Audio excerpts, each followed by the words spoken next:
고린도전서 11장 17절 12장 3절.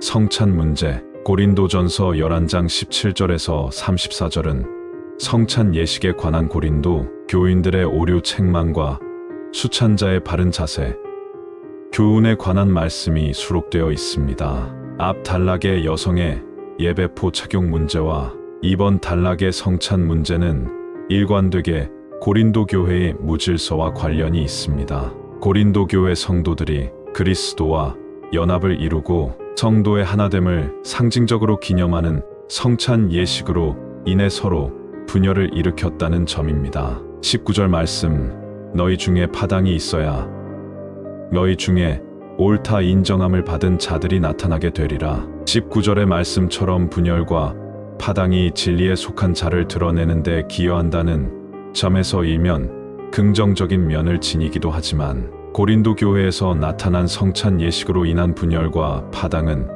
분명히 큰 문제였습니다. 본문에 나오는 식사는 예수님께서 죽으시기 전날 밤에 제정하신 성만찬을 일컫는 것입니다. 초대교회 시대에는 주일날 모일 때마다 이 예수님의 만찬을 기념하는 의식을 거행했습니다. 초대교회의 만찬은 애찬과 성찬이 결합되어 있는 형식이었습니다. 주일날 성도들은 각자 자신의 집에서 형편에 따라 먹을 것을 준비해 가지고 교회에 모여 공동 식사를 하면서 교제를 나누었는데 이것이 바로 애찬이었습니다. 이 주일날 공동 식사 형식으로 진행되던 애찬은 일종의 가난한 성도들을 위한 식사를 제대로 하지 못하는 성도들을 위한 구제 행위였습니다. 그리고 이 애찬 이후에 예수님의 죽으심을 기념하여 떡과 잔을 나누는 성찬이 이어서 거행되는 형식을 초대교회는 매 주일마다 지키고 있었던 것입니다.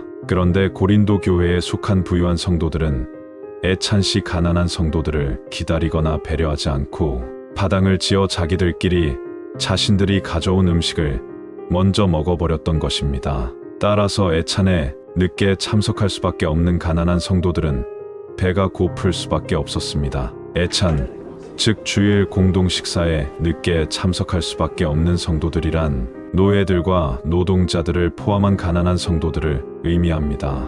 그들은 자신들에게 맡겨진 일들을 마무리하고 교회의 공동 식사에 참여할 수밖에 없었기 때문에 그들은 항상 그 애찬 시간에 늦을 수밖에 없는 입장이었습니다. 더군다나 가난한 까닭에 그들은 스스로 먹을 음식을 가지고 오기도 어려웠습니다. 그들은 가져올 것이 마땅히 없었으며 가져오더라도 질이 매우 낮고 적은 양의 음식만을 가지고 올 수밖에 없었습니다. 그런데 부유한 성도들은 이러한 가난한 성도들의 처지에도 아랑곳하지 않고 기다리면 허기가 진다는 이유로 먼저 자기들끼리 배불리 먹고 포도주에 취하기까지 했던 것입니다. 이러한 고린도 교회 일부 성도들의 행태는 주님의 만찬을 그들만의 잔치로 사유화하고 그리스도 안에서 하나됨을 부정하는 육신의 만족을 추구하는 이기적인 행태였습니다. 이처럼 당시 고린도 교회의 부자 성도들은 하나님의 교회를 인간의 모임으로, 부자들의 모임으로 전락시키고 있었기 때문에 22절을 보시면 바울은 매우 격양된 어조로 그들을 훈계하고 책망하고 있습니다. 22절, 너희가 먹고 마실 집이 없느냐? 너희가 하나님의 교회를 업신여기고 빈궁한 자가난한 성도들을 부끄럽게 하느냐? 내가 너희에게 무슨 말을 하랴? 너희를 칭찬하랴?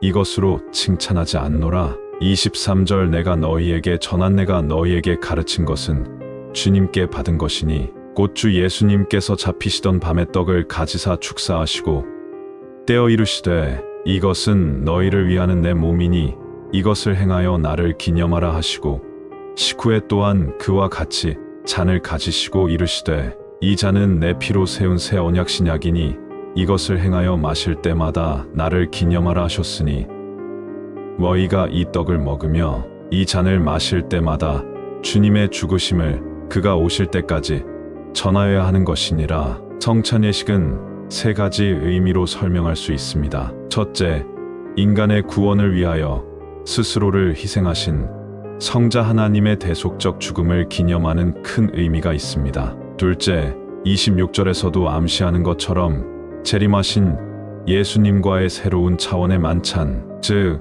어린 양의 혼인 잔치를 고대하는 종말론적 신앙 고백의 의미도 지니고 있다고 할 수 있습니다. 셋째로 그리스도의 살과 피를 상징하는 떡과 잔을 나눔으로써 그리스도와 연합하며 그리스도의 몸된 교회의 일원으로서 교회 성도들이 하나임을 확인하는 영적 의미도 지니고 있는 것입니다. 저와 여러분, 이러한 성찬의 의미를 바르게 이해할 수 있어야 합니다. 저와 여러분도 성찬식에 참여하기 전에 반드시 자기 자신에 대한 진지한 성찰과 반성이 있어야 하는 것입니다. 주님의 거룩한 성찬을 더럽힌 결과 하나님께 징계를 받아 고린도 교회 내 몸이 약한 사람과 병든 사람이 많이 생겨나게 되었음을 바울은 설명하고 있고, 심지어 이 문제로 죽은 사람까지 적지 않게 생겨나게 되었음을 바울은 해석하고 있습니다. 오늘날에도 참 안타까운 것이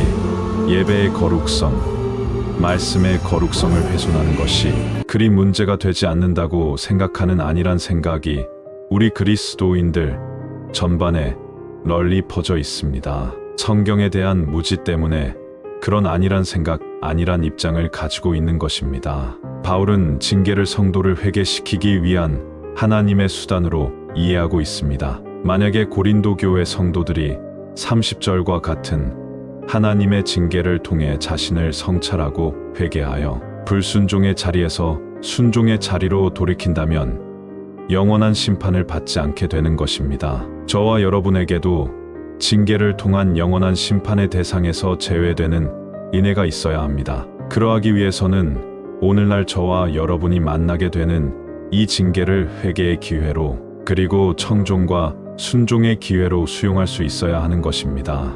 분명히 하나님의 섭리 가운데 나에게 임한 하나님의 징계인데 그것을 우연히 일어난 일이라고 세상적인 인본주의적 시각에서 생각하고 판단하는 것도 참으로 문제입니다.